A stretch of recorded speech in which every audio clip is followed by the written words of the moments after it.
और चलिए आगे बढ़ते हैं। हरियाणा के हथनीकुंड बैराज से यमुना में पानी छोड़ा गया है। देर रात से हो रही बारिश बनी ग्रामीण और किसानों के लिए आफत। ग्रामीणों के फसल में खेत जलमग्न हुए हैं और किसानों ने प्रशासन पर लापरवाही का आरोप लगाया। किसानों का आरोप है कि समय रहते किसानों को कोई मदद नहीं पहुंचाई गई और डीसी सुशील सारवान ने अधिकारियों के साथ गांव का दौरा किया है। ग्रामीणों से संयम और प्रशासन का सहयोग करने की अपील की गई है। तो ये बड़ी जानकारी।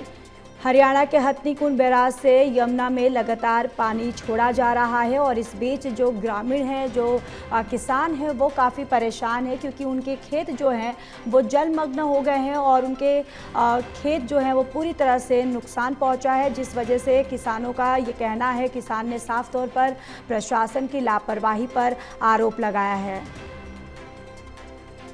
पूरा बुरा बहुत ज्यादा नुकसान है। पशु भी ढह के चलती पर उजाल लग रहे। सारे खेत के भुट्टे जितने पूरे थे, मक्का खेत, मूंगी, धान सब खत्म हो चुकी। बहुत ज्यादा नुकसान है।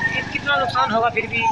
अभी तो चढ़ाई लग रहा है, पानी बहुत ज्यादा है, उतरने का कोई मतलब नहीं है, चढ़ाई लग रहा है अभी। ये गांव में आपका? गांव में कितना नुकसान है वो भी बताओ। गाँव में तो बहुत ज्यादा नुकसान है, किसका के देख के सब चल रहा है नहीं।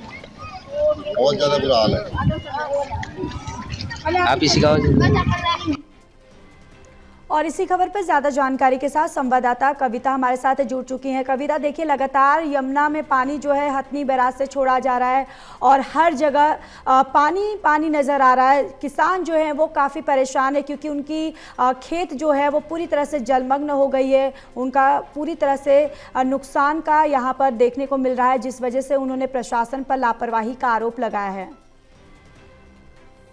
बिल्कुल, देखिए लगातार सोनीपत में जो है यमुना उफान पर है और पानी जो है वो खेतों में घुस गया है और जो फसलें हैं वो पूरी तरह से चौपट हो गई है। कहीं ना कहीं अब किसान जो है वो प्रशासन पर लापरवाही के आरोप लगा रही हैं कि जो व्यवस्था है वो माकूल नहीं थी और इंतजामों में कहीं ना कहीं कमी रही। यही वजह है कि एकदम से पानी जो है किसानों के खेतों में आ गया है। किसानों का आरोप ये भी है कि मुनादी भी थोड़ी लेट कराई गई, जिसकी वजह से किसानों का जो सामान था, जो ट्रैक्टर था, जो बिजली के उपकरण थे, वो खेतों में ही फंसे रह गए और किसानों को उन्हें निकालने तक का समय भी नहीं मिला और जिससे किसानों का नुकसान जो है वो बढ़ गया है। किसानों का कहना है कि अगर इसी तरह से पानी जो लगातार बढ़ता रहा तो गाँव के अंदर भी जो है वो पानी आ जाएगा और किसानों को अब इसी बात की चिंता सता रही है कि जिस तरह से खेत पूरे जलमग्न हो गई है और पानी लगातार बढ़ रहा है, आने वाले दिनों में जो है वो पशुओं के चारे का भी संकट जो है वो किसानों को फेस करना पड़ सकता है। तो बड़ी समस्या अब किसानों को हो गई है और यहाँ पर